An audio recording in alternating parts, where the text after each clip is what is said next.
السلام علیکم ورحمۃ اللہ وبرکاتہ نحمده ونصلی علی رسولہ الکریم اما بعد فاعوذ باللہ من الشیطان الرجیم بسم اللہ الرحمن الرحیم رب اشرح لی صدری ویسر لی امری واحلل عقدۃ من لسانی یفقہوا قولی یا ایھا الذین آمنوا اتقوا اللہ، اے لوگو جو ایمان لائے ہو اللہ کا تقوی اختیار کرو، حق تقاتہ، جیسا کہ اس سے ڈرنے کا حق ہے، ولا تموتن الا وانتم مسلمون، اور تم ہرگز نہ مرو مگر اس حال میں کہ تم مسلم ہو، اطاعت گزار ہو، اللہ کے فرما بردار ہو۔ اللہ سبحانہ وتعالیٰ نے ہمیں اپنی عبادت کے لیے پیدا کیا اور عبادت کے طریقے سکھانے کے لیے اس نے ہر دور میں انبیاء بھیجے۔ عبادت میں کچھ کرنے کے کام ہیں اور کچھ ایسی چیزیں ہیں جن سے بچنا ضروری ہے۔ جو شخص اللہ رب العزت کو پہچان کر، اس کی عظمت کو جان کر اس کے آگے جھک جائے، ان کاموں کو اختیار کر لے جن کے کرنے کا اس نے حکم دیا ہے، اور ان چیزوں سے رک جائے جن سے روکا گیا ہے، تو گویا اس نے تقوی کا راستہ اختیار کر لیا۔ تقوی اس بات کی علامت ہے کہ انسان نے اپنے رب کو پہچان لیا اور عظمت کو جان لیا۔ عظمت کا یہ احساس کہ رب بڑا ہے، رب ہر چیز پہ قادر ہے، وہ مجھے دیکھتا ہے، وہ میری بات سنتا ہے، اس نے پوری کائنات کو اپنے قبضے میں لے رکھا ہے، ہر چیز کو وہی چلاتا ہے۔ تو جب رب کی عظمت کا احساس انسان کے اندر آ جاتا ہے تو انسان کے اندر ایک طوفان برپا ہو جاتا ہے، انسان اپنے رب سے ڈرنے لگتا ہے، وہ ایک ذمہ دار انسان بن جاتا ہے۔ اللہ کی پکڑ کا خوف اس کو بے قرار کر دیتا ہے، وہ بے حس اور غافل انسان بن کے نہیں جی سکتا۔ تقوی والا انسان اپنا نگران خود بن جاتا ہے، بن دیکھے رب سے ڈر کر اپنی زندگی بسر کرتا ہے۔ یہ خوبی ایسی خوبی ہوتی ہے جس کی بنا پر اللہ بندے سے محبت کرنے لگتا ہے۔ ایسا انسان بندوں کے ساتھ معاملہ کرتے ہوئے بھی بہت محتاط رہتا ہے، ان کے ساتھ اچھے اخلاق اور عمدہ رویے کا اظہار کرتا ہے، جس کی وجہ سے بندے بھی اس سے محبت کرنے لگتے ہیں۔ تو آج کا موضوع ہے اللہ تقوی کرنے والوں سے محبت کرتا ہے، لیکن یہ جاننا ضروری ہے کہ تقوی ہے کیا اور تقوی کا حق کیسے ادا کیا جائے، وہ کون سے کام ہیں جن کو کرنے سے یہ پتہ چلتا ہے کہ انسان واقعی متقی ہے۔ جہاں تک سورۃ آل عمران کی اس آیت کا تعلق ہے تو یہ آیت اسلامی اخلاق کے اصولوں میں سے ایک بہت بڑے اصول پر مبنی ہے۔ اس میں اللہ کے بندوں کو تقوی اختیار کرنے کا حکم دیا گیا ہے اور پھر اس پر ثابت قدم رہنے کا اور موت تک استقامت اختیار کرنے کا۔ تو تقوی کیا ہے؟ سلف صالحین میں سے ابن مسعود اور دیگر لوگ جیسے حسن بصری، اکرمہ، قتادہ اور مقاتل کہتے ہیں کہ حق تقاتہ ہی کا مطلب ہے کہ اللہ کی اطاعت کی جائے اور اس کی نافرمانی نہ کی جائے، اور یہ کہ اس کا شکر بجا لایا جائے اور اس کی ناشکری نہ کی جائے، اور اس کا ذکر کیا جائے اور اس کو بھلایا نہ جائے، اور خاص طور پر اپنی زبان کی حفاظت کی جائے۔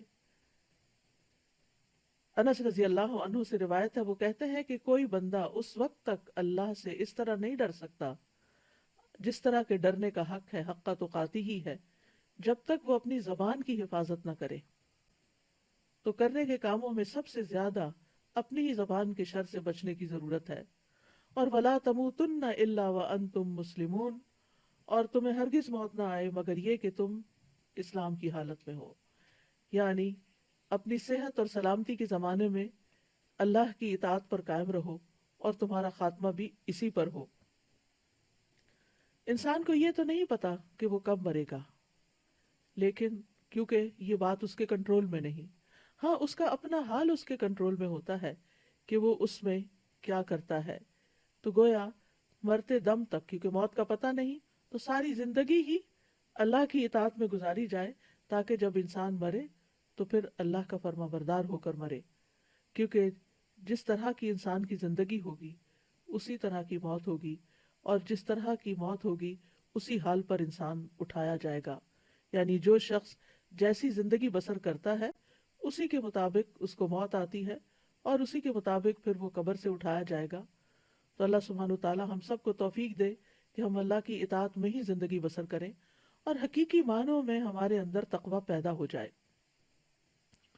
تقوی کا لفظ جو ہے یہ عربی زبان کے مادے واو قاف یا سے ہے. اصل میں یہ تھا وقوہ، لیکن پھر یہ تقوی ہوا، جس کا مطلب ہے ایک چیز کو دوسری چیز کے ساتھ ہٹانا اور دور کرنا. تو متقی انسان اپنے آپ کو نیک عمل کے ذریعے نافرمانی اور اس کے نتیجے میں آنے والے عذاب سے بچاتا ہے.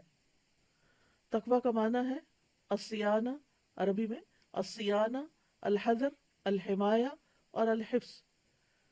تو صاحب لسان العرب کہتے ہیں کہ تقوی کہتے ہیں خود کو عیبوں سے بچانا اور بچاؤ اور احتیاط اور حفاظت اختیار کرنا.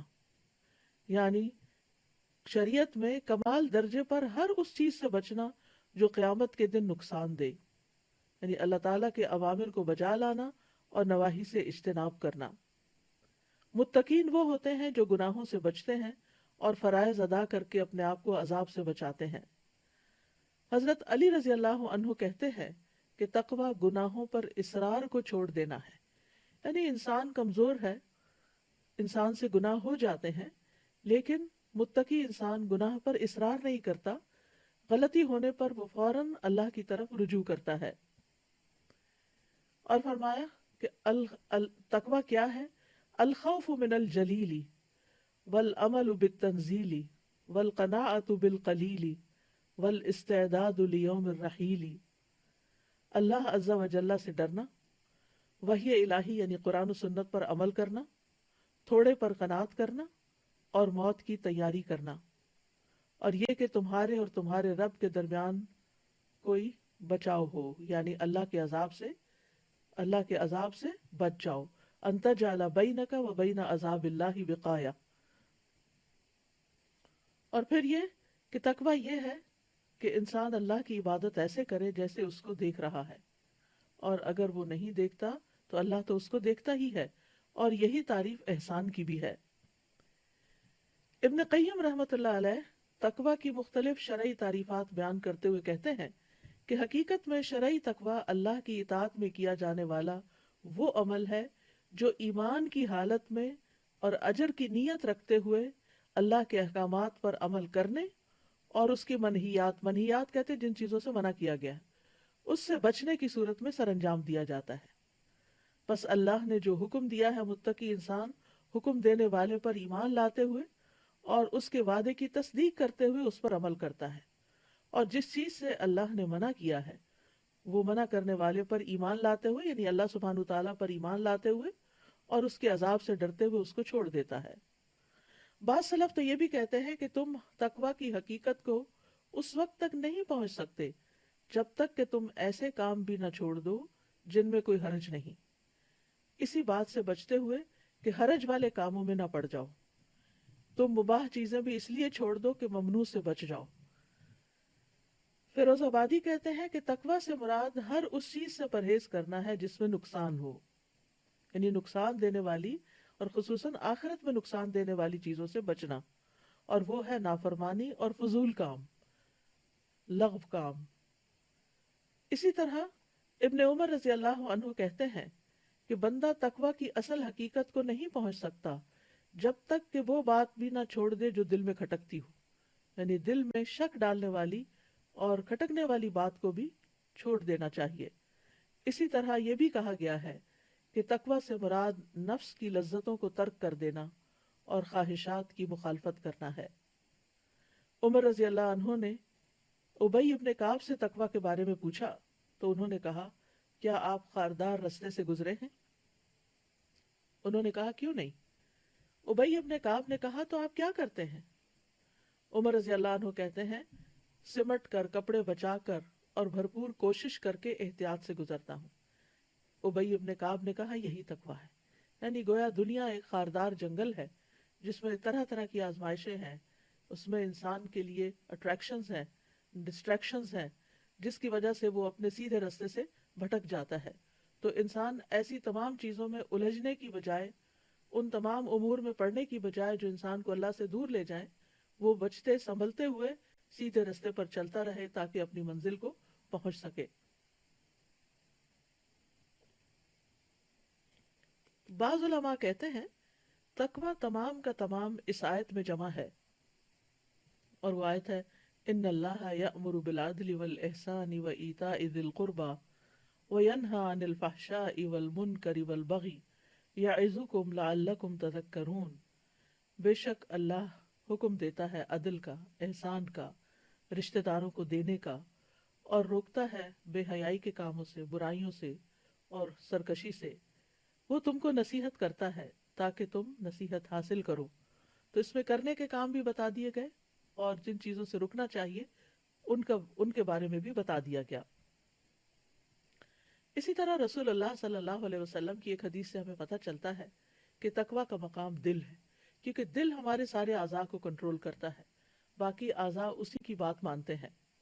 تو رسول اللہ صلی اللہ علیہ وسلم نے اپنے دل کی طرف اشارہ کرتے ہوئے فرمایا التقوی ہا ہنا، التقوی ہا ہنا، التقوی ہا ہنا، کہ تقوی یہاں ہے۔ یعنی دل اگر درست ہو جائے، قلب سلیم بن جائے، تو ہی انسان کو تقوی حاصل ہوتا ہے، تو ہی کیونکہ اللہ کا ڈر، اللہ کی محبت، اللہ کی اطاعت کا احساس اور جذبہ، یہ سب کچھ انسان کے دل کے اندر ہی ہوتا ہے۔ ابن قیم رحمہ اللہ کہتے ہیں کہ تقوی کے 3 درجات ہیں۔ نمبر 1، دل اور اعضاء کو گناہ اور حرام کاموں سے بچانا، پھر مکروہ کاموں سے بچانا، پھر فضول اور بے فائدہ چیزوں سے بچانا۔ یعنی حرام کاموں سے بچانا، مکروہ کاموں سے بچانا، فضول اور بے فائدہ چیزوں سے بچانا، کیونکہ دل بھی بعض اوقات حرام چیز کا ارتکاب کرتا ہے، جیسے بدگمانی وغیرہ۔ اسی طرح دل میں ناپسندیدہ خیالات بھی ہوتے ہیں۔ اسی طرح بعض اوقات انسان بالکل فضول بیکار چیزیں سوچ رہا ہوتا ہے جن کی کوئی حیثیت نہیں ہوتی۔ اس کے برعکس اگر اس کے دل کے اندر اللہ کی محبت ہو، اللہ کی خشیت ہو، ایمان کی رونق ہو، تو پھر انسان اطاعت کے کاموں کی طرف زیادہ بڑھ سکتا ہے۔ قرآن مجید میں تقوی کی تعلیمات بالکل ابتدا سے ہی دی گئیں۔ سورۃ البقرہ کے شروع میں ہی اللہ سبحانہ وتعالیٰ فرماتے ہیں ذَلِكَ الْكِتَابُ لَا رَيْبَ فِيهِ هُدًى لِّلْمُتَّقِينَ، یہ کتاب جس میں کوئی شک نہیں، متقی لوگوں کو ہدایت دیتی ہے۔ اسی طرح بہت ساری آیات تقوی کی اہمیت اور فضیلت پر قرآن مجید سے ہمیں ملتی ہیں۔ اللہ عز و جل اولین و آخرین کو تاکیدی حکم دیتے ہوئے فرماتے ہیں وَلَقَدْ وَصَّيْنَا الَّذِينَ أُوتُوا الْكِتَابَ مِن قَبْلِكُمْ وَإِيَّاكُمْ أَنِ اتَّقُوا اللَّهَ، بلا شبہ یقیناً ہم نے ان لوگوں کو جنہیں تم سے پہلے کتاب دی گئی اور تمہیں بھی تاکیدی حکم دیا ہے کہ اللہ کا تقوی اختیار کرو۔ یعنی یہ ہمارے لیے مینڈیٹری ہے کہ ہم سب کے دل کے اندر اللہ کا ڈر ہو، اللہ کی محبت ہو، اور اس کے ساتھ ہم اس کی اطاعت کریں اور اس کی نافرمانی سے بچیں۔ پھر اسی طرح تمام لوگوں کو اس بات کا حکم دیا گیا ہے۔ سورۃ الزمر میں اللہ تعالیٰ فرماتے ہیں لَهُم مِّن فَوْقِهِمْ ظُلَلٌ مِّنَ النَّارِ وَمِن تَحْتِهِمْ ظُلَلٌ ذَلِكَ يُخَوِّفُ اللَّهُ بِهِ عِبَادَهُ يَا عِبَادِ فَاتَّقُونِ، ان کے لیے ان کے اوپر سے آگ کے سائبان ہوں گے اور ان کے نیچے سے بھی سائبان ہوں گے۔ یہ ہے وہ چیز جس سے اللہ اپنے بندوں کو ڈراتا ہے، اے میرے بندو بس تم مجھ سے ڈرو، فاتقونی یعنی میرا تقوی اختیار کرو، کیونکہ تقوی بچانے والا ہے، نجات دینے والا ہے۔ تمام انبیاء اپنی اپنی قوموں کو تقوی کا حکم دیتے رہے۔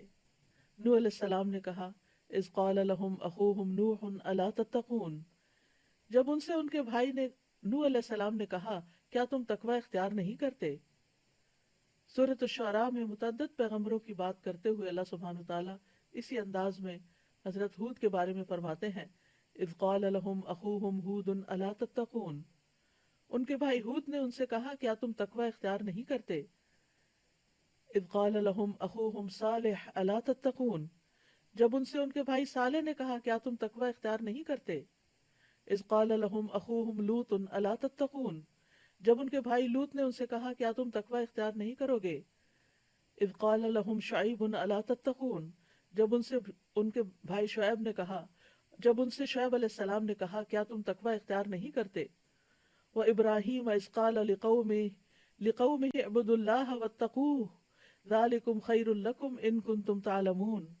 اور ابراہیم علیہ السلام کو جب اس نے اپنی قوم سے کہا اللہ کی عبادت کرو اور اس کا تقوی اختیار کرو، یہ تمہارے لیے بہتر ہے اگر تم جانتے ہو۔ اسی طرح قرآن مجید سے ہمیں یہ بات بھی پتہ چلتی ہے کہ اللہ سبحانہ وتعالیٰ نے ہمیں اپنی عبادت کو جو حکم دیا ہے وہ اپنے فائدے کے لیے نہیں دیا، کیونکہ ہماری عبادت سے اس کو کوئی فرق نہیں پڑتا، ہم کریں یا نہ کریں، لیکن یہ عبادت ہمارے فائدے کے لیے، اور عبادت کا اصل مقصود کیا ہے کہ ہمارے اندر تقوی پیدا ہو۔ سورۃ البقرہ میں اللہ تعالیٰ فرماتے ہیں یا ایھا الناس اعبدوا ربکم الذی خلقکم والذین من قبلکم لعلکم تتقون، اے لوگو اپنے اس رب کی عبادت کرو جس نے تمہیں بھی پیدا کیا اور تم سے پہلے لوگوں کو بھی، تاکہ تم میں تقوی پیدا ہو۔ رمضان کی آمد ہے اور رمضان کے روزوں کا مقصد بھی ہمارے اندر تقوی پیدا کرنا ہے، لہٰذا اس مہینے کی مناسبت سے بھی ہم سب کو اپنا یہ گول رکھنا چاہیے، مقصد رکھنا چاہیے کہ اس مہینے میں روزے رکھ کر، تراویح پڑھ کر، قرآن کی تلاوت کر کے، قرآن کو سمجھ کے، صدقہ خیرات کر کے، انسانوں کی ہمدردی، کیونکہ شہر المواسات بھی ہے، انسانوں کی ہمدردی کرتے ہوئے ان ساری باتوں کے نتیجے میں جو چیز ہمارے اندر آنی چاہیے، کیونکہ یہ سب تو وسائل ہیں، ذرائع ہیں، لیکن ہمیں کیا کرنا ہے، ان سب کاموں کو کر کے یہ دیکھنا ہے کہ ہمارے اندر اللہ کا ڈر پیدا ہو رہا ہے یا نہیں، ہمیں اللہ سے محبت ہو رہی ہے یا نہیں، ہم اللہ کے قریب ہو رہے ہیں یا نہیں۔ کیونکہ اگر انسان شہر بھر میں گاڑی دوڑاتا رہے اور اپنی منزل تک نہ پہنچے تو وہ خسارے میں ہے۔ اسی طرح اگر انسان سارا مہینہ محنت کرتا رہے، عبادت کرتا رہے، لیکن اس کے اندر تقوی ہی نہ پیدا ہو، وہ قوت ایمانی ہی نہ پیدا ہو کہ جس کی وجہ سے وہ رمضان کے بعد بھی برائیوں سے بچ سکے اور نیک کاموں کی طرف لپکے اور نیک کاموں کا شوق رکھے، تو پھر یہ ساری محنت کس کام کی۔ اللہ تعالیٰ فرماتے ہیں یا ایھا الذین آمنوا کتب علیکم الصیام کما کتب علی الذین من قبلکم لعلکم تتقون، اے ایمان والو تم پر روزے فرض کر دیے گئے اے ایمان والو تم پر روزے فرض کر دیے گئے ہیں جیسا کہ تم سے پہلے لوگوں پر فرض کیے گئے تھے، اور اس کا مقصد یہ ہے کہ تم میں تقوی پیدا ہو، لعلکم تتقون، اور وہ تقوی پیدا ہو جائے، اور پھر آگے زندگی کا جو رمضان کے بعد سال آنے والا ہے وہ پچھلے سال سے کہیں زیادہ بہتر ہو، ہم میں نئی اور اچھی عادتیں ڈیولپ ہو چکی ہوں، اللہ تعالیٰ کی عبادت میں مزید اخلاص پیدا ہو چکا ہو، عبادتوں کو کرنے کا طریقہ زیادہ بہتر ہو چکا ہو، اور ہم لوگوں سے بھی اللہ سے ڈر کے معاملہ کرنے والے ہوں، کسی کے ساتھ ظلم اور زیادتی کرنے والے نہ ہوں، ہر ایک کو اس کا حق دینے والے ہوں، خواہ وہ جو ہمیں ہمارا حق دیتے ہیں یا وہ جو ہمیں ہمارا حق نہیں دیتے، ہم اللہ کی خاطر سب کے ساتھ احسان کا رویہ اختیار کرنے والے ہوں۔ یاد رکھیے جتنے بھی اعمال ہیں ان کی قبولیت کا دار و مدار بھی تقوی پر ہے، تقوی ہو تو اعمال قبول ہوتے ہیں۔ سورۃ المائدہ میں فرمایا انما یتقبل اللہ من المتقین، اللہ تو متقی لوگوں سے ہی قبول فرماتا ہے۔ تقوی کی وجہ سے اللہ کی محبت بھی حاصل ہوتی ہے، فإن اللہ یحب المتقین، پس بے شک اللہ متقی لوگوں سے محبت رکھتا ہے۔ عام طور پر لوگوں کو اس بات کا بہت شکوہ ہوتا ہے کہ ہم سے کوئی محبت نہیں کرتا، لیکن محبت کیسے حاصل ہوتی ہے؟ محبت بھی ارن کی جاتی ہے، اس کے لیے بھی کوشش کی جاتی ہے، چاہے بندوں کی محبت ہو یا اللہ کی محبت۔ تو اللہ سبحانہ و تعالیٰ کی محبت حاصل کرنے کا طریقہ قرآن میں بتا دیا گیا، اور وہ ہے تقوی۔ اللہ کی مدد بھی حاصل ہوتی ہے، اللہ سبحانہ و تعالیٰ کی دوستی اور ولایت حاصل ہوتی ہے، واللہ ولی المتقین، اور اللہ متقین کا دوست ہے، اللہ کا ساتھ ملتا ہے۔ وَاعْلَمُوا أَنَّ اللَّهَ مَعَ الْمُتَّقِينَ، اور جان لو کہ اللہ متقی لوگوں کے ساتھ ہے۔ تقوی کی بدولت ہی ہدایت بھی ملتی ہے۔ هذا بیان للناس وہدی وموعظۃ للمتقین، یہ واقعات لوگوں کے لیے کھلی تنبیہ ہیں اور متقی لوگوں کے لیے ہدایت بھی ہے اور نصیحت بھی۔ تقوی سے فرقان ملتا ہے، حق اور باطل میں فرق کرنے کی صلاحیت ملتی ہے۔ یا ایھا الذین آمنوا ان تتقوا اللہ یجعل لکم فرقانا ویکفر عنکم سیئاتکم ویغفر لکم واللہ ذو الفضل العظیم، اے لوگو جو ایمان لائے ہو، اگر تم اللہ کا تقوی اختیار کرو گے تو وہ تمہارے لیے حق و باطل میں فرق کرنے کی بڑی قوت بنا دے گا، اور تم سے تمہاری برائیاں دور کر دے گا، تمہیں بخش دے گا، اور اللہ بڑے فضل والا ہے۔ کتنے بے شمار انعامات ہیں جو تقوی کی بدولت انسان کو ملتے ہیں۔ پھر خوف اور غم سے نجات ملتی ہے، جو آج کے دور میں انسان کا بہت بڑا مسئلہ ہے۔ فرمایا الا ان اولیاء اللہ لا خوف علیہم ولا هم يحزنون الذین آمنوا وكانوا يتقون۔ آگاہ رہو، اللہ کے دوستوں پر نہ کوئی خوف ہوتا ہے نہ وہ غمگین ہوتے ہیں، وہ جو ایمان لائے اور وہ تقوی اختیار کرتے ہیں۔ تو جب انسان تقوی اختیار کرتا ہے تو انسان کے دل کی حالت بہتر ہو جاتی ہے۔ تقوی دل کا ٹونک ہے جو دل کو مضبوط کرتا ہے، ایمان کو زینت بخشتا ہے۔ پھر یہ کہ مشکلات سے نکلنے کا راستہ بھی تقوی کے ذریعے ہے۔ سورۃ الطلاق میں اللہ تعالیٰ فرماتے ہیں وَمَن يَتَّقِ اللَّهَ يَجْعَل لَّهُ مَخْرَجًا وَيَرْزُقْهُ مِنْ حَيْثُ لَا يَحْتَسِبُ۔ جو کوئی اللہ کا تقوی اختیار کرے گا تو وہ اس کے لیے مشکلات سے نکلنے کا راستہ پیدا فرما دے گا، اور وہ اس کو وہاں سے رزق عطا فرمائے گا جہاں سے اس کا گمان بھی نہ ہوگا۔ پھر یہ کہ اللہ تعالیٰ معاملات کو آسان کر دیتے ہیں۔ وَمَن يَتَّقِ اللَّهَ يَجْعَل لَّهُ مِنْ أَمْرِهِ يُسْرًا۔ جو کوئی اللہ کا تقوی اختیار کرے گا تو اللہ اس کے لیے ہر معاملے میں آسانی پیدا فرما دے گا۔ گناہوں کی معافی اور اجر عظیم کا وعدہ کیا گیا ہے تقوی کے ساتھ۔ وَمَن يَتَّقِ اللَّهَ يُكَفِّرْ عَنْهُ سَيِّئَاتِهِ وَيُعْظِمْ لَهُ أَجْرًا۔ جو اللہ کا تقوی اختیار کرے گا اللہ اس سے اس کی برائیوں کو دور فرما دے گا اور وہ اس کو بہت بڑا اجر عطا فرمائے گا۔ قیامت کے دن تکلیف اور غم سے نجات بھی تقوی کی بدولت ملے گی۔ وَيُنَجِّ اللَّهُ الَّذِينَ اتَّقَوْا بِمَفَازَتِهِمْ لَا يَمَسُّهُمُ السُّوءُ وَلَا هُمْ يَحْزَنُونَ۔ اور اللہ نجات دے دے گا ان لوگوں کو جنہوں نے تقوی کیا، ان کی کامیابی کی بنا پر نہ تو ان کو وہاں کوئی تکلیف پہنچے گی اور نہ ہی وہ غمگین ہوں گے۔ کامیابی تقوی کی بنا پر ہے۔ ان للمتقین مفازا، متقین کے لیے یقیناً کامیابی کا ایک مقام ہے، آخرت کے درجات کی بلندی بھی اسی سے ہے۔ والذین اتقوا فوقهم یوم القیامہ، وہ لوگ جنہوں نے تقوی اختیار کیا وہ قیامت کے دن ان سے اوپر ہوں گے۔ جنت کی بشارت بھی تقوی والوں کے لیے ہے۔ وسارعوا الی مغفرۃ من ربکم وجنۃ عرضها السماوات والارض اعدت للمتقین۔ اور اپنے رب کی بخشش اور اس جنت کی طرف دوڑ کر چلو جس کا عرض آسمانوں اور زمین کے برابر ہے۔ یعنی نیکیوں میں پیچھے نہ رہو، دوڑ دوڑ کر بھاگ بھاگ کر اچھے کام کرو۔ وہ متقی لوگوں کے لیے تیار کی گئی ہے، یعنی جنت تقوی والوں کے لیے ہے۔ متقی لوگوں کو عظیم بادشاہ اللہ رب العزت کے قریب جگہ ملے گی۔ ان المتقین فی جنات ونہر فی مقعد صدق عند ملیک مقتدر۔ بے شک متقی لوگ باغوں اور نہروں میں ہوں گے، صدق کی مجلس میں، عظیم بادشاہ کے پاس جو بے حد قدرت والا ہے۔ ایسے لوگوں کو اللہ کا دیدار حاصل ہوگا۔ تقوی صرف مسجد میں نہیں، صرف قرآن پڑھتے ہوئے نہیں، صرف روزہ رکھ کے نہیں، تقوی ہر جگہ پر۔ نبی صلی اللہ علیہ وسلم نے نصیحت کرتے ہوئے فرمایا اتق اللہ حیث ما کنت۔ اللہ کا تقوی اختیار کرو، خواہ کہیں بھی ہو، مشرق میں ہو، مغرب میں ہو، گھر میں ہو، بازار میں ہو، کسی کے ساتھ بھی معاملہ کر رہے ہو، ہر جگہ پر ہی تقوی اختیار کرو۔ ہر رشتے میں، ہر تعلق میں تقوی، چاہے اللہ سے تعلق ہو یا بندوں سے تعلق ہو، خفیہ طور پر بھی اور ظاہری طور پر بھی۔ یعنی تقوی کا صرف اظہار نہیں کیا جاتا کچھ مخصوص لباس پہن کے یا مخصوص شکل اور حیت بنا کر، بلکہ اس کا تعلق ظاہر سے زیادہ دل کے اندر ہے۔ وہ لباس و تقوی کی بات جو قرآن میں آتی ہے وہ بھی دراصل دل کا لباس ہے، کہ دل کے اندر یعنی کہ ایسے یعنی شرم و حیا ہو، ایسی اللہ کی خشیت ہو کہ جس کی وجہ سے انسان ہر ایک کے ساتھ معاملہ درست رکھے۔ ابو ذر رضی اللہ عنہ سے مروی ہے کہ رسول اللہ صلی اللہ علیہ وسلم نے ان سے فرمایا میں تمہیں تمہارے خفیہ اور ظاہر ہر معاملے میں اللہ کی تقوی کی وصیت کرتا ہوں۔ اور پھر یہ ہے کہ استطاعت کے مطابق تقوی اختیار کرنا چاہیے۔ نبی صلی اللہ علیہ وسلم نے معاذ رضی اللہ عنہ کو یمن کی طرف بھیجا تو انہوں نے کہا اللہ کے رسول مجھے کوئی وصیت فرمائیں۔ آپ نے فرمایا حسب استطاعت اللہ کا تقوی اختیار کرو، یعنی اس کا یہ مطلب نہیں کر سکتے تو کرو اور نہیں تو نہیں۔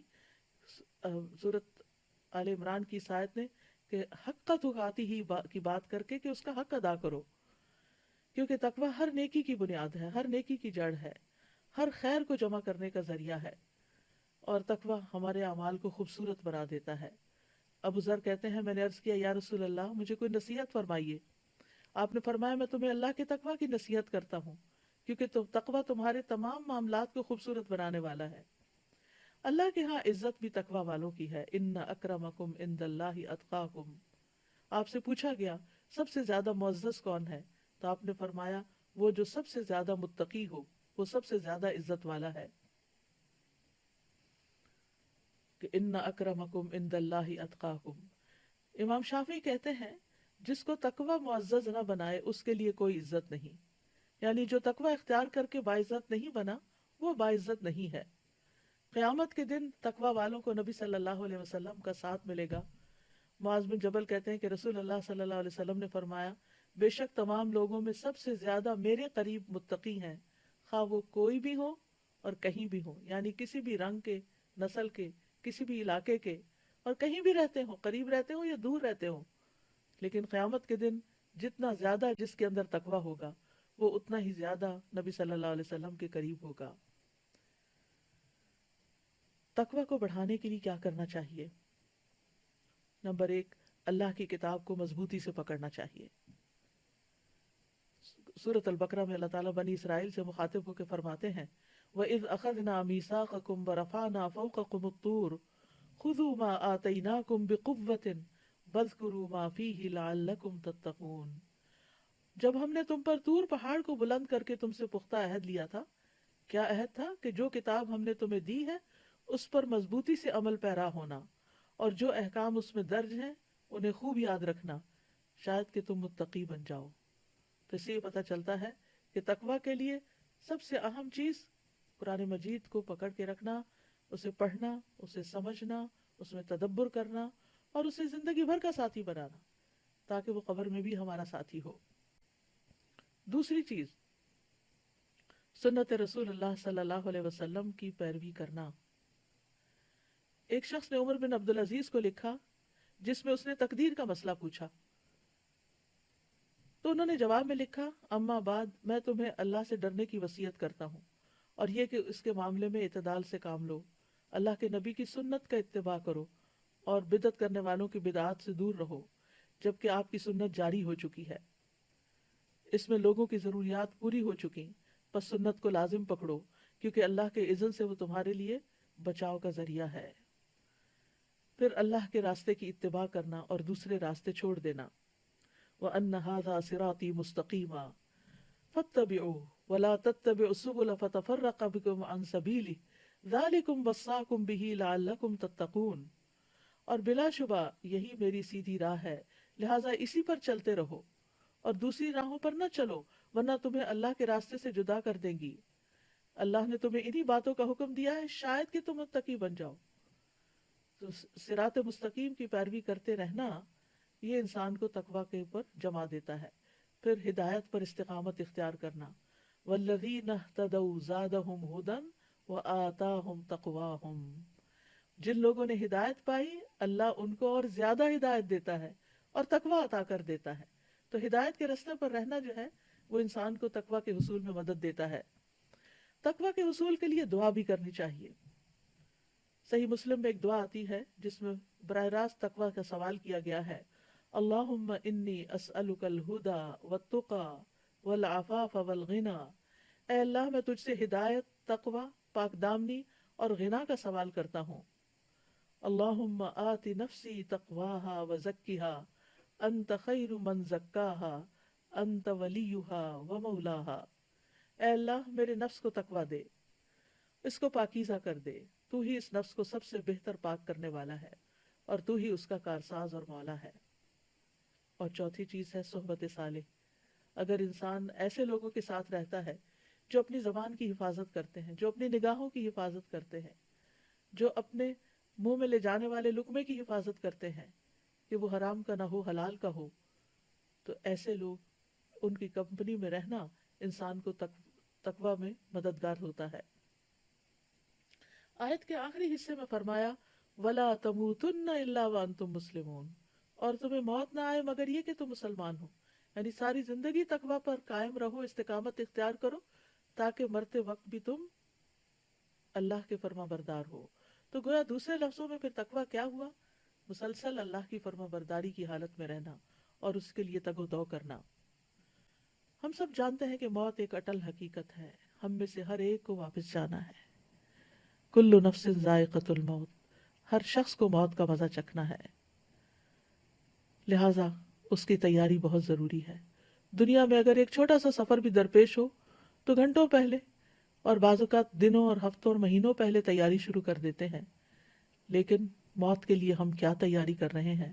ہم سب کو سوچنا چاہیے کہ آگے کے لیے کیا سامان جمع کیا ہے، کیونکہ جب ہم اللہ کی طرف لوٹ کر جائیں گے تو وہاں یا جنت ہے یا جہنم ہے، اور وہ ایسی جگہ ہے جہاں سے آگے کوئی جگہ نہیں، وہاں سے کوئی واپسی بھی نہیں، اور اس کے بعد کہیں اور بھی نہیں جانا۔ وہ ایسی ہمیشگی ہے جس میں موت نہیں آئے گی، وہاں ایسے جسم ہوں گے جو مریں گے نہیں، لہٰذا اس وقت کے لیے تیاری کرنی چاہیے، اور اس کے لیے اپنی منزل کا تعین ہونا بہت ضروری ہے زندگی میں، اور اس کے لیے تیاری بھی کرنی چاہیے۔ موت کے لیے تیاری کرنے والا دراصل عقل مند انسان ہے۔ تو یاد رکھیے، یہ زندگی بڑی قیمتی ہے، آج عمل کا وقت ہے اور کل حساب ہوگا، اور عمل کا وقت نہیں رہے گا، لہٰذا عمل کے وقت میں ہمیں عمل کرتے رہنے کی ضرورت ہے۔ اور انسان کے لیے حسن خاتمہ بہت ضروری ہے۔ یہاں بنیادی طور پر جس چیز کی بات کی گئی ہے وہ وَلَا تَمُوتُنَّ إِلَّا وَأَنْتُمْ مُسْلِمُونَ، تمہیں موت نہ آئے مگر یہ کہ تم مسلمان ہو، تمہارا انجام اچھا ہو، تمہارا اختتام اچھا ہو۔ انبیاء علیہ السلام اپنی اولاد کو اسلام کی حالت میں فوت ہونے کی وصیت کرتے رہے۔ وَوَصَّى بِهَا إِبْرَاهِيمُ بَنِيهِ وَيَعْقُوبُ يَا بَنِيَّ إِنَّ اللَّهَ اصْطَفَىٰ لَكُمُ الدِّينَ فَلَا تَمُوتُنَّ إِلَّا وَأَنْتُمْ مُسْلِمُونَ۔ اور اسی کی وصیت ابراہیم نے اپنے بیٹوں کو کی، اور یعقوب نے بھی، اے میرے بیٹو، بے شک اللہ نے تمہارے لیے یہ دین چن لیا ہے، تو تم ہرگز فوت نہ ہونا مگر اس حال میں کہ تم فرما بردار ہو۔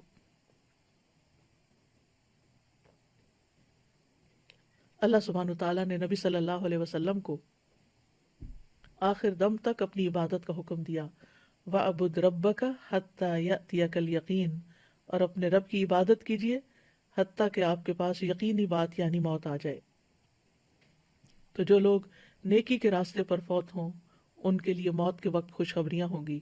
یا ایتھا النفس المطمئنہ ارجعی الی ربک راضیۃ مرضیہ فادخلی فی عبادی وادخلی جنتی، اے نفس مطمئنہ، اپنے رب کی طرف لوٹ چل، تو اس سے راضی ہو اور وہ تجھ سے راضی ہو، بس میرے خاص بندوں میں داخل ہو جاؤ اور میری جنت میں داخل ہو جاؤ۔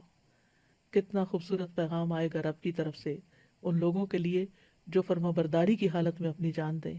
اللہ ہم سب کا انجام بھی اچھا ہو، لیکن اس کے لیے توحید پر زندگی بھر قائم رہنا، شرک سے بچنا، ریاکاری سے بچنا بہت ضروری ہے، اور ہماری وفات کے وقت ہمارا آخری کلام لا الہ الا اللہ ہو، اور اس کے لیے دعا بھی کرنی چاہیے۔ کثیر بن مرہ کہتے ہیں کہ اپنے مرض الوفات میں معاذ بن جبل نے ہم سے فرمایا کہ میں نے رسول اللہ صلی اللہ علیہ وسلم کی ایک حدیث سن رکھی ہے جو میں اب تک تم سے چھپاتا رہا ہوں، اب بیان کرتا ہوں۔ میں نے رسول اللہ صلی اللہ علیہ وسلم کو یہ فرماتے ہوئے سنا، جس شخص کا آخری کلام لا الہ الا اللہ ہو اس کے لیے جنت واجب ہو گئی۔ تو حسن خاتمہ جو ہے وہ بہت ضروری ہے۔ اس کے لیے کیا کرنا چاہیے کہ ہمارا انجام اچھا ہو؟ نیکی کے راستے پر استقامت۔ ان الذین قالوا ربنا اللہ ثم استقاموا تتنزل علیہم الملائکۃ الا تخافوا ولا تحزنوا وابشروا بالجنۃ التی کنتم توعدون۔ یقیناً جن لوگوں نے کہا کہ ہمارا رب اللہ ہے، پھر اس پر استقامت اختیار کی، ان پہ فرشتے نازل ہوتے ہیں، کہتے ہیں کہ نہ ڈرو نہ غمگین ہو، اور اس جنت کی خوشخبری پاؤ جس کا تم سے وعدہ کیا جاتا تھا۔ ابشروا بالجنۃ التی کنتم توعدون۔ اچھے خاتمے کے لیے اللہ سے اچھا گمان رکھنا ضروری ہے، اللہ سے ملاقات کی تیاری کرتے رہنا چاہیے، آخرت کے لیے محنت کرنی چاہیے۔ وَمَنْ أَرَادَ الْآخِرَةَ وَسَعَى لَهَا سَعْيَهَا وَهُوَ مُؤْمِنٌ فَأُولَئِكَ كَانَ سَعْيُهُمْ مَشْكُورًا۔ جو شخص آخرت کا ارادہ کرے اور اس کے لیے اپنی مقدور پر کوشش بھی کرے، یعنی جتنی کوشش کرنی چاہیے، وَسَعَى لَهَا سَعْيَهَا، اور وہ مومن بھی ہو، تو ایسے لوگوں کی کوشش کی قدر کی جائے گی۔ پھر اسی طرح ایمان کے ساتھ فرائض کی حفاظت، نبی صلی اللہ علیہ وسلم نے فرمایا یہ 5 باتیں ہیں جو ان کو ایمان کے ساتھ بجا لایا جنت میں داخل ہوگا. جس نے 5 نمازوں کی حفاظت کی اور ان کے وضو، ان کے رکوع اور سجود اور ان کے اوقات کے ساتھ، یعنی اوقات کی بھی حفاظت کی، رمضان کے روزے رکھے، بیت اللہ کا حج کیا اگر زاد راہ کی طاقت رکھتا ہو، اور خوش دلی کے ساتھ زکوٰۃ ادا کی، تو یہ اعمال انسان کو جنت میں لے جانے والے ہیں. ایک اور روایت میں آتا ہے کہ جو شخص اللہ اور اس کے رسول پر ایمان لائے، نماز قائم کرے، رمضان کے روزے رکھے، تو اللہ پر حق ہے کہ وہ اسے جنت میں داخل کرے. اور یہ سب کچھ صرف رمضان کی حد تک نہیں بلکہ ساری زندگی کرتے رہنا ہے، اور پھر خالص اللہ رب العزت کی خاطر کرنا ہے، اخلاص کے ساتھ کرنا ہے، نیک نیتی کے ساتھ کرنا ہے. رسول اللہ صلی اللہ علیہ وسلم نے فرمایا جو شخص اللہ کا چہرہ چاہنے کے لیے لا الہ الا اللہ کا اقرار کرے اور اسی پر اس کا اختتام ہو تو وہ جنت میں داخل ہوگا. پھر نیک اعمال کا زاد راہ اکٹھا کرتے رہیں. اللہ سبحانہ وتعالی فراغت کے اوقات میں اللہ سبحانہ وتعالیٰ کا کثرت سے ذکر کریں، توبہ استغفار کرتے رہیں، موت کا کثرت سے تذکرہ کرتے رہیں، اپنے مرنے کو قریب ہی سمجھیں اور اچھی موت کے لیے دعا بھی کریں. نیک لوگوں کے ساتھ فوت ہونے کی دعا کرنی چاہیے. سورۃ آل عمران میں آتا ہے ربنا اننا سمعنا منادیا ینادی للایمان ان آمنوا بربکم فآمنا ربنا فاغفر لنا ذنوبنا وکفر عنا سیئاتنا وتوفنا مع الابرار. اے ہمارے رب، بے شک ہم نے ایک آواز دینے والے کو سنا جو ایمان کے لیے آواز دے رہا تھا کہ اپنے رب پر ایمان لے آؤ، تو ہم ایمان لے آئے. اے ہمارے رب، بس ہمارے گناہ بخش دے اور ہم سے ہماری برائیاں دور کر دے اور ہمیں نیکیوں کے ساتھ فوت کر. پھر اسلام کی حالت میں فوت ہونے کی دعا کرنی چاہیے. ربنا افرغ علینا صبرا وتوفنا مسلمین. اے ہمارے رب، ہم پر صبر انڈیل دے اور ہمیں اس حال میں فوت کر کے ہم فرما بردار ہوں. یوسف علیہ السلام کی دعا ہے انت ولی فی الدنیا والآخرہ توفنی مسلما والحقنی بالصالحین والحقنی بالصالحین. دنیا اور آخرت میں تو ہی میرا مددگار ہے، مجھے مسلم ہونے کی حالت میں فوت کر اور مجھے نیک لوگوں کے ساتھ ملا دے. اللہ سے اسلام کی حالت میں زندہ رہنے اور اسلام کی حالت میں فوت ہونے کی دعا کرنی چاہیے. اللہم توفنا مسلمین واحینا مسلمین والحقنا بالصالحین غیر خزایا ولا مفتونین. اے اللہ ہمیں حالت اسلام میں موت عطا فرما، حالت اسلام میں زندہ رکھ اور نیک لوگوں میں شامل فرما کہ ہم نہ رسوا ہوں اور نہ ہی کسی فتنے کا شکار ہوں.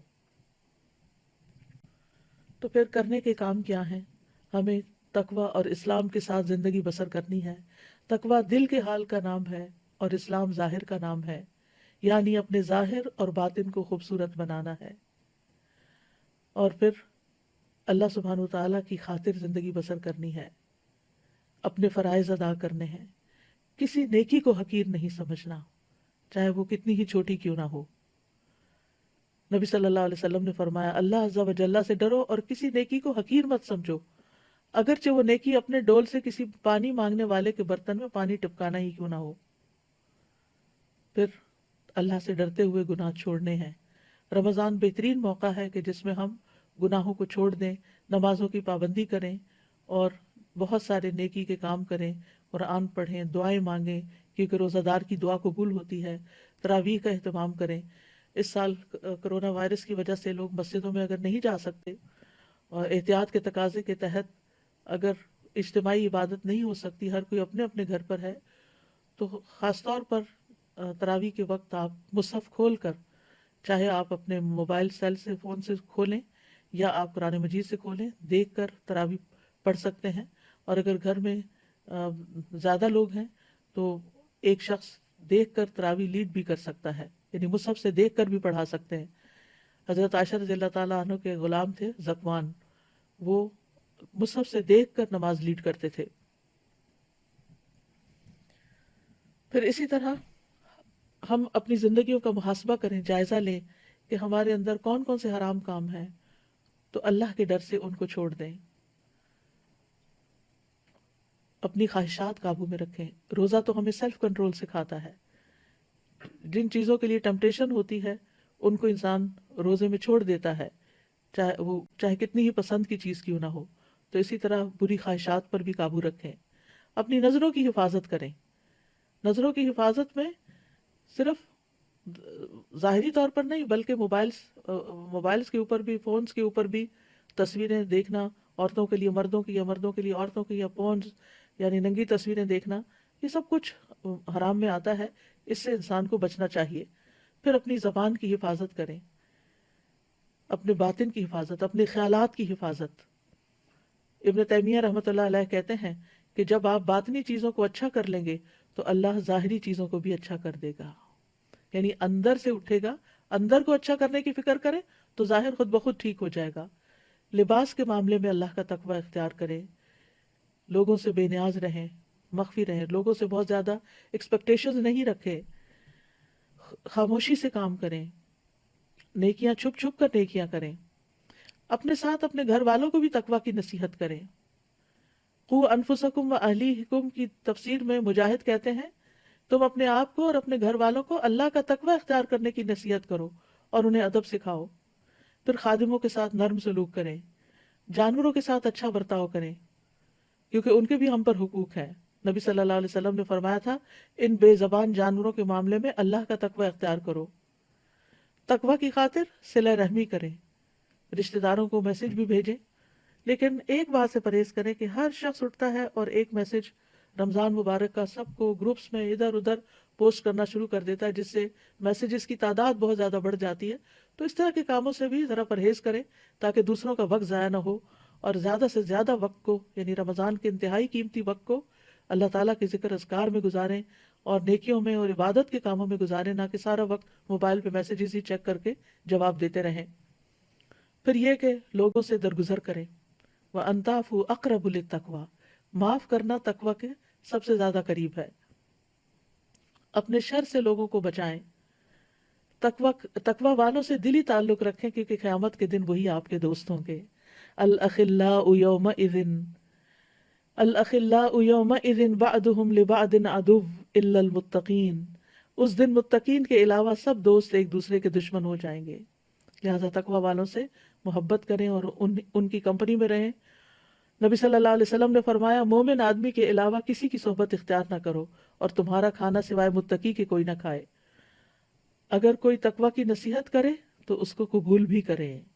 عبداللہ بن مسعود کہتے ہیں کہ رسول اللہ صلی اللہ علیہ وسلم نے فرمایا اللہ کو سب سے زیادہ ناپسندیدہ بات یہ لگتی ہے کہ ایک آدمی دوسرے سے کہے اتق اللہ، اللہ سے ڈر جا، اور وہ آگے سے جواب دے علیک بنفسک، تم اپنی فکر کرو۔ حضرت عمر کے بارے میں آتا ہے کہ انہیں کسی نے کہا تھا اتق اللہ تو انہوں نے اپنا گال زمین پر رکھ دیا تھا، یہاں واقعی مجھے ڈرنے کی ضرورت ہے اللہ سے، اور عاجزی اختیار کی تھی۔ تو اللہ سبحانہ و تعالیٰ سے دعا ہے کہ اللہ تعالیٰ تقوی کے اس مہینے میں، قرآن کے اس مہینے میں، روزوں کے اس مہینے میں ہمارے اندر واقعی وہ تقوی پیدا کر دے کہ جو ہماری نجات کا ذریعہ بن جائے اور ہمیں اللہ کا قرب حاصل ہو۔ وآخر دعوانا ان الحمد للہ رب العالمین۔ سبحانک اللہم و بحمدک، اشہد ان لا الہ الا انت، استغفرک و اتوب الیک۔ السلام علیکم ورحمۃ اللہ وبرکاتہ۔